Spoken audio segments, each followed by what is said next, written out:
If you've just finished watching Nolan's new film, Oppenheimer, let's dive into the story details of the movie together. Allow me to start with a small story. Once there was an unknown inventor who volunteered to serve an emperor. He claimed he could build a fleet of ships that could drive into the enemy's territory without wind, allowing soldiers to sail in any weather. The emperor thought this was sheer nonsense and sent the inventor away. As a result, his army was defeated by the British in a decisive battle in 1815.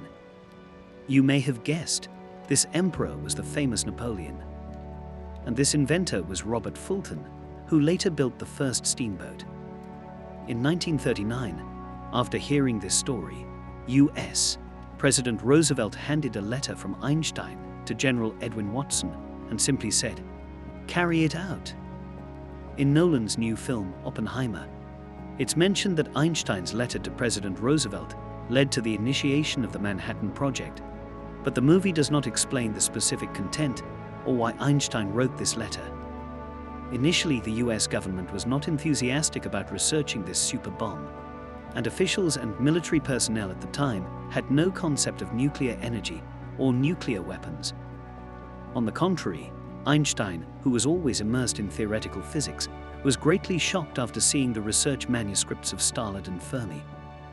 He then agreed to write to President Roosevelt, mentioning that uranium would become a very important new energy source in the future, and that it might be possible to create a new type of bomb with tremendous power. In addition to urging the US to accelerate research, he also emphasized the need to closely monitor Germany's actions. This finally propelled the Manhattan Project, a super bomb project that cost $2.5 billion. Those who have watched Oppenheimer will surely relate. The first third of the movie is fast-paced, with many characters, including many famous physicists. Although they only appear as supporting characters in Oppenheimer's story, they were all top physicists of the time, most of whom had won or would later win the Nobel Prize. The first thing that pulled Oppenheimer out of the ivory tower of academia was a flyer in the spring of 1934, calling for everyone to provide financial support to physicists who had fled Germany. Oppenheimer immediately donated more than half a year's salary. By June, he could no longer ignore the impact that the economic crisis had on Americans. Many of his students were affected. In the summer of 1936, after meeting John Tatlock, Oppenheimer became actively involved in numerous left-wing political activities. Especially after Hitler's Nazi Party intervened in the Spanish Civil War, Oppenheimer began donating to resistance organizations through communist groups. That summer, he also read all 3 volumes of Capital.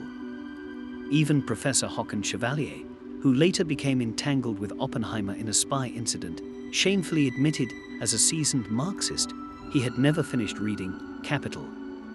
In fact, in the 1930s, joining the Communist Party was quite common for young people in the United States. At that time, if you wanted to promote reform, support workers in raising wages, and fight against fascism, joining the party was seen as a way to align with these goals. So the channel to participate in these activities was to join left-wing groups. Although Oppenheimer firmly denied joining the Communist Party, he openly admitted to participating in left-wing activities. Every year he would donate around $1,000 to various left-wing groups. Before getting married, he had an income of $15,000 a year, of which only $5,000 was his university teaching salary. The rest was private income, including support from his father. However, 2 scientists returning from the Soviet Union in 1938 changed Oppenheimer's impression of the Soviet Union and the Communist Party. In August 1939, the signing of the Non-Aggression Pact between the Soviet Union and Germany shocked Oppenheimer and his friends. By the end of 1939, after breaking up with John Tatlock, Oppenheimer met his future wife, Catherine Puning, and the couple gradually distanced themselves from left-wing individuals. The movie also recreates their love story and the problems they faced in caring for their children. In fact, after a difficult childbirth, Kitty gave birth to their eldest son, Peter, and from today's perspective, it's very likely that Kitty suffered from postpartum depression. As a biologist, she was involved in the health group at Los Alamos. assisting with blood tests and assessing the harmful effects of radiation on the human body. Since both were busy with work, they often left their son in the care of the Chevalier couple. As a mother, Kitty always had difficulty getting along with her eldest son, and it's said that Peter, as he grew up, often quarreled with his mother, with Oppenheimer always taking his wife's side.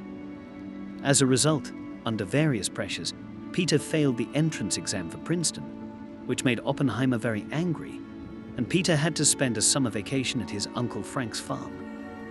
Since Oppenheimer's younger brother Frank was an open party member, he was dismissed from the university early on and returned to farming. Peter, after Oppenheimer's death, inherited his farm in New Mexico. Oppenheimer's second daughter, Catherine, was born at the Los Alamos experimental base, at a time when Oppenheimer was extremely busy. He even suggested to friends that they help adopt her.